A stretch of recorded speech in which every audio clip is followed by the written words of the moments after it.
there. I'm going to be altering this little wooden key cabinet.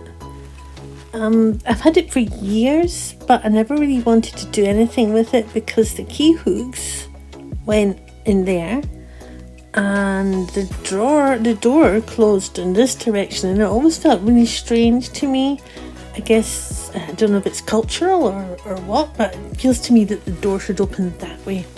So I've taken the little hooks out, and I'm using the little piece of wood that held the hooks to support a tiny little shelf I've cut out. And I'm going to be filling this cabinet with summer flowers and summer fruit, but I'm giving it an autumn theme.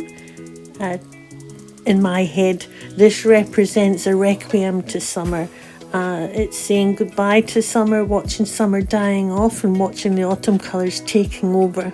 Because I always find the end of September, the beginning of October is somewhere in between. It's not quite autumn yet, but it's definitely not summer.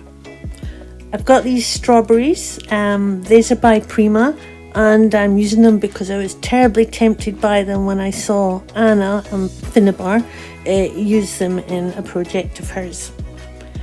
So I'm going to start putting the flowers in, layering them up just randomly, and it doesn't matter what colour of flowers we use at this stage because they're all going to get painted over anyway.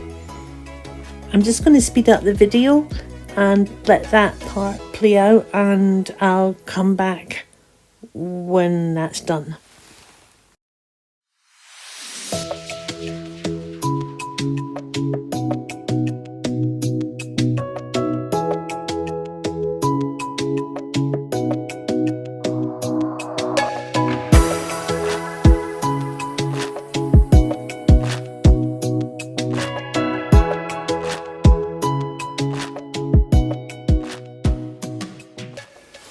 Okay, so that's my flowers all glued into place.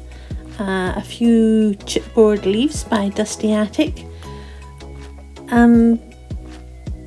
It's going to be hard for me to do this project so that I can see it and you can see it too, so you'll have to bear with me when it tilts and you can't quite see what I'm doing. I'm going to use heavy body gel now to start gluing because I want to add in some metal leaves, and I want to add in those plastic strawberries that I showed you earlier. Although the paper flowers glued in well enough with just tacky glue on the wood, I think we need the heavy body gel for more robust things like plastic and metal. So again, I'm just going to carry on with that, and I'll come back to you when that's done.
So that's the flowers, the metal leaves and the strawberries in place. I want to add some moths. These will be made out of resin from a Finnebar mould. And I'll be using the heavy body gel for those again. It's a good glue for that. I'm not sure where to place them and how many I'll need, but I'll just go ahead and let the video play and while I'm making that decision, and you can watch where they end up going.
So there it is, everything's glued in, and I'm leaving it to dry, and I'm going to come back to it.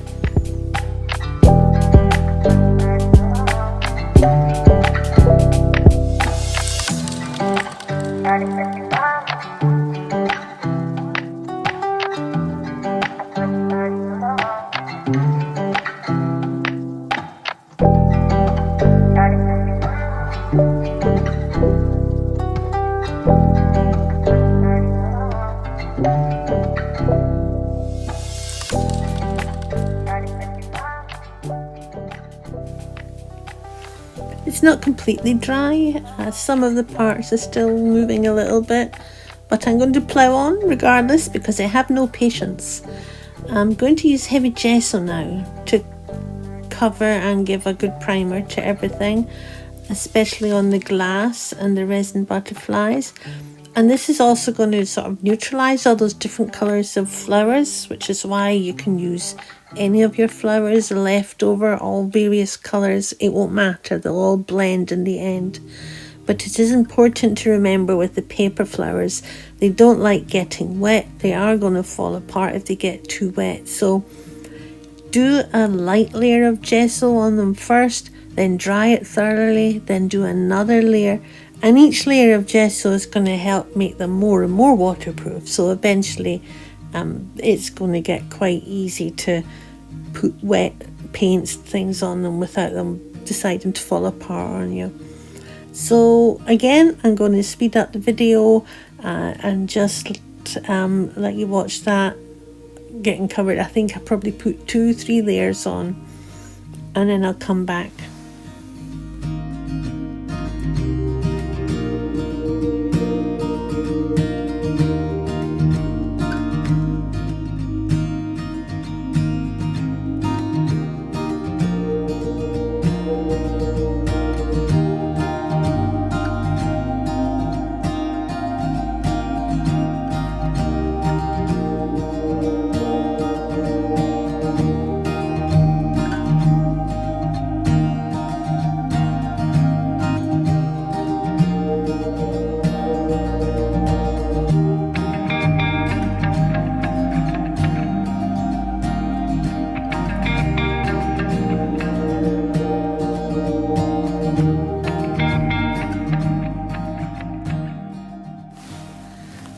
Okay, that's enough gesso, and for me I feel it's time to start adding the colours I actually want. But you can see already with the gesso on it, everything is looking as if it belongs together a bit better. So I'm going to be using some carmine, some burnt sienna, I think there's coral, magenta, actually I've forgotten. These are all either liquid acrylics or fluid acrylics, so they blend really well with water and they're translucent, so you can build up layers. And I'm just going to keep playing with the colour until I feel happy with them. And I'm adding some mica powders in sort of similar autumnal and berry tones. These are Finnabar mica powders. Because mica powders don't stay permanent with just water, in that spray bottle there I've got water and fluid gel medium, and that makes the mica powders permanent. Mica powders have got a really nice sort of sparkly sheen to them without being glittery, and I just like the nice touch it gives.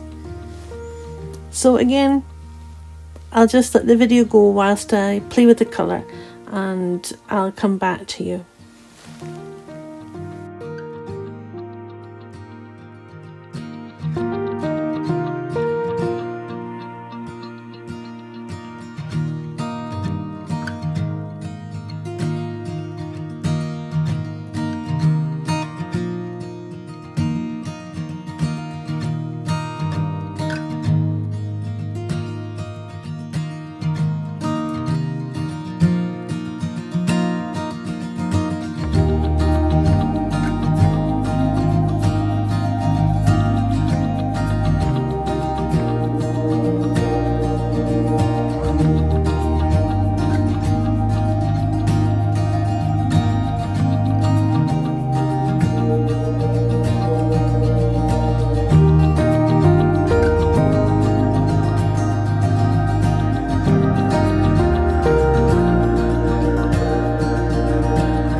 That's quite a lot of colour added, and the darker tones on the bottom are giving me that nice sense of depth, but I want to bring some highlights back to it now, so I'm dry brushing with white gesso.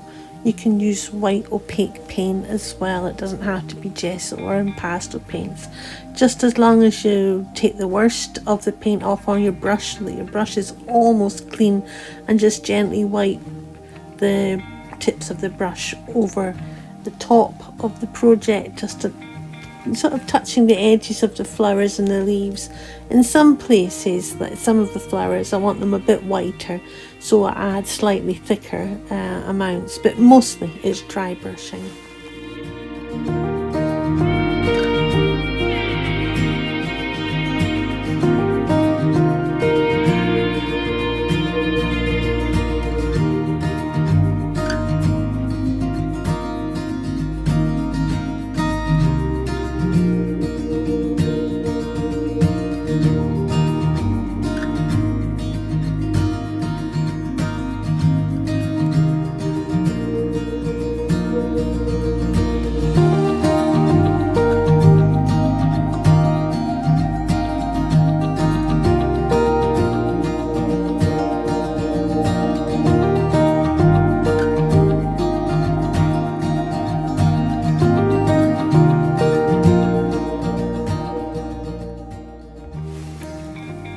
Now that I've dried the white gesso and the dry brushing, I'm just going to build up layers of colour with the same tones I was using before. Just decide where I want to add more dark colours, where I want to add more light, and I'll just continue with colour and dry brushing and mica powders until I like how it looks. I don't always know what I'm aiming for when I start. I have a rough idea in my head the kind of colours I want, but I don't know how it's going to turn out. But I just keep going till I feel that I'm kind of happy with it.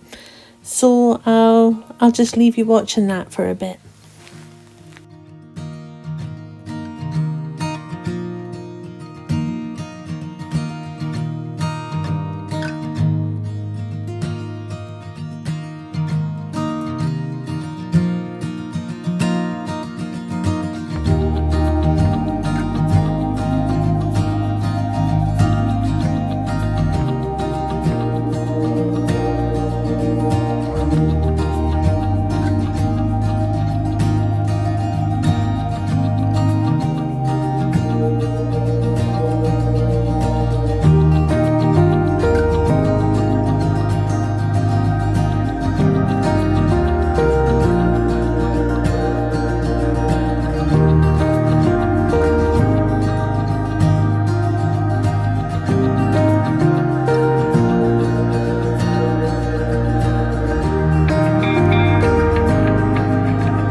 it'll come as no surprise to anybody that knows me at all that I want to use some rust paste on my project.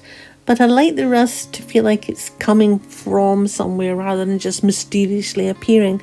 So I'm adding these little screw heads to the top of the cabinet so that they can become little rusty screw heads, and I'm imagining that the rust is just kind of dripping off of them and running down the cabinet in time.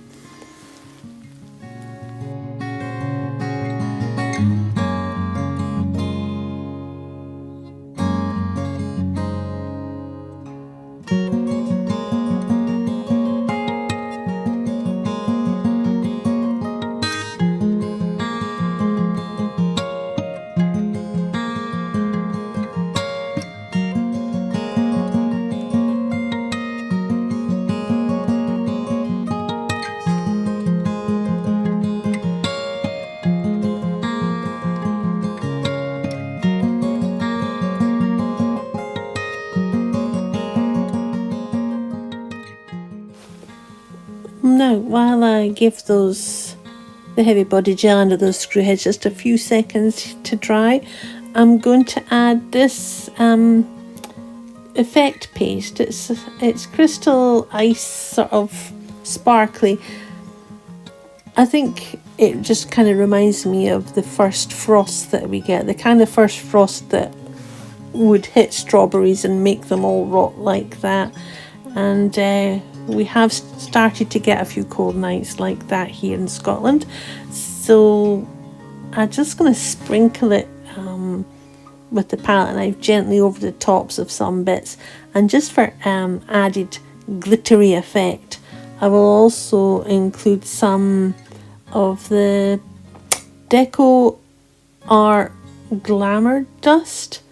It's a very fine crystally white glitter. I absolutely love it, and I use it every Christmas and winter time for frost. There it is. That's the Glamour Dust. I'm just going to put a light sprinkling on while that Finnabar effect paste is still wet. And now the rust. Hurrah! I do love rust.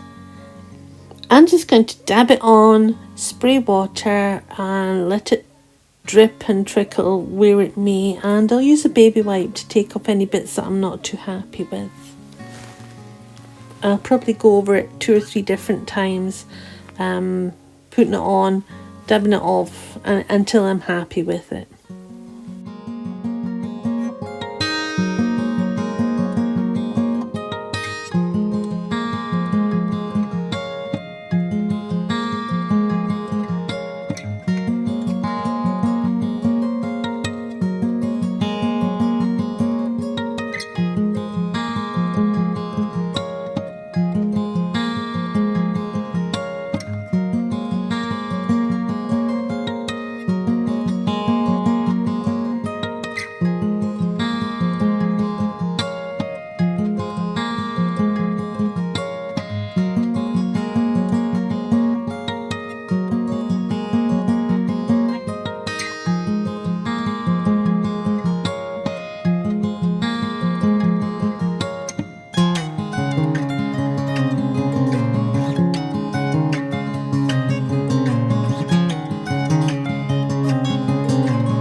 So I'm at the stage now where my table is just too scruffy and messy. I can't possibly work with it like that anymore.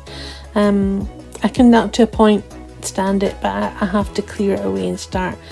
And I need to think about a focal point, and I'd like to add a little fairy, a little nature fairy, who is just going to make sure that summer doesn't stay longer than it should, and that autumn doesn't come any quicker than it should. So I have to decide which of these people are going to become my little fairy.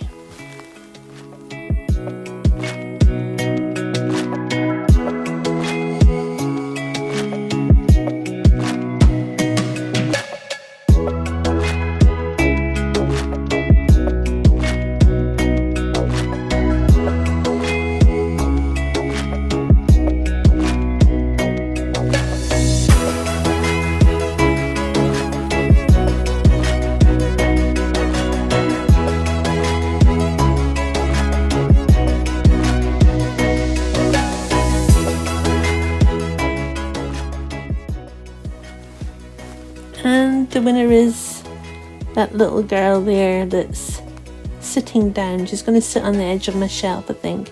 And I'm going to use these Tim Holtz fairy wings or dragonfly wings from acetate. I'll just glue them on and then find a way of getting the little fairy to sit on the shelf as a perch.